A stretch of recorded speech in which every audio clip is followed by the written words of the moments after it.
Cab কেন শক্তিশালী হওয়া দরকার? ক্যাব যদি শক্তিশালী হয় আমার কাজ করাটা অনেক অনেক সহজ হয়ে যায়। সেটি কি, যখন এই পুরানো ঢাকায় টোটাল কসমেটিক নকল হচ্ছে, যে কসমেটিক মুখে মাখার পরে মুখটা পুড়ে বার্ন হয়ে যাচ্ছে, বিউটিফিকেশনের জন্য যে কসমেটিক ব্যবহার করে তাতে সেই ভদ্রমহিলা আপনার বাইরে বেরোতে পারে না যে তার স্কিনটা পুড়ে গেছে। আমরা যখন সেখানে তথ্য নিয়ে অভিযান করলাম, সেখানে 500 লোক আমাদের অফিসারকে ঘেরাও করেছে। যাই হোক, কোনো ক্যাজুয়ালিটি হয়নি। কই আপনারা তো এই যে ঘেরাও করলো সেখানে তো আপনারা খুব বেশি দাঁড়ান নাই।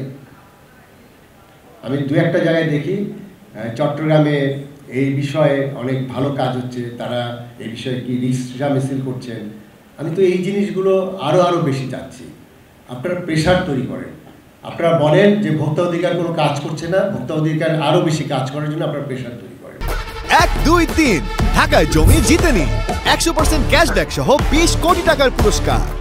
আমাদের অনেক কিছুই থাকবে। এই যে কালকে দাবি আসছে, আমি যেহেতু কোশ্চেন আউটের কথা বললাম, আপনাদের একটি অফিস লাগবে, অবশ্যই একটি অফিস লাগবে। আমি এখন থেকে 20 বছর আগে আমি ইউনো ছিলাম, দুটো জায়গায় ইউনো ছিলাম।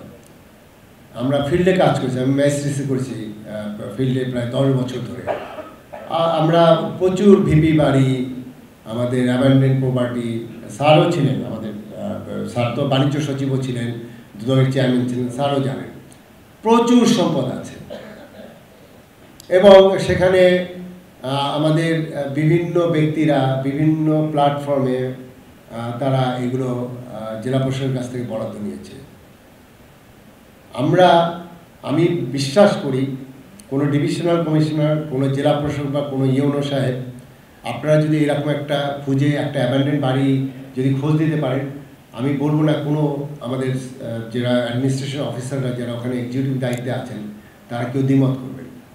কই আপনারা তো একজনও তো আমার কাছে এসে বলেন নাই যে এরকম একটা বাড়ি আছে, সেটি আমাদের প্রয়োজন। আমি আপনাদেরকে কথা দিচ্ছি, আপনারা সেন্ট্রাল কমিটি থেকে এরকম প্রপোজাল দেন। আমি ব্যক্তিগতভাবে এখন ডিভিশনাল কমিশনাররা ফিল্ড পর্যায়ে সর্বোচ্চ কর্মকর্তা, তারা সবাই আমার জুনিয়র। আমার প্রত্যেকটা ডিভিশনাল কমিশনার, আমাদের যারা ডিসিরা আছেন 64 জেলার, সব আমাদের এই যে দুজন বসে আছে আমার যে ডাইরেক্টর, তাদেরও জুনিয়র। তা আমরা যদি একটা রিকোয়েস্ট করি যে বা একটা অফিসিয়াল চিঠি দেই, আপনাদের এই চিঠির বলে আবেদনের বলে যে তাদেরকে এই জিনিসটা বরাদ্দ দেওয়া হোক, এবং আমরা যদি সেটি পার্সু করি, আমার মনে হয় যে সেখানে আপনাদের একটা স্থায়ী অফিস পাওয়া অসম্ভব কিছু না। কিন্তু এটি এই হাততালি দিয়ে যদি এই রুম থেকে বেরিয়ে সব ভুলে যান তাহলে তো হবে না। আপনাকে কেউ, আমি বলবো এখানে কেউ আপনাকে স্পেস দিবে না, স্পেস আপনাকে তৈরি করে নিতে হবে, এটি পৃথিবীর নিয়ম। আমি যে কথাটা, যে মেসেজটা আপনাদের দিতে চাই সেটি হলো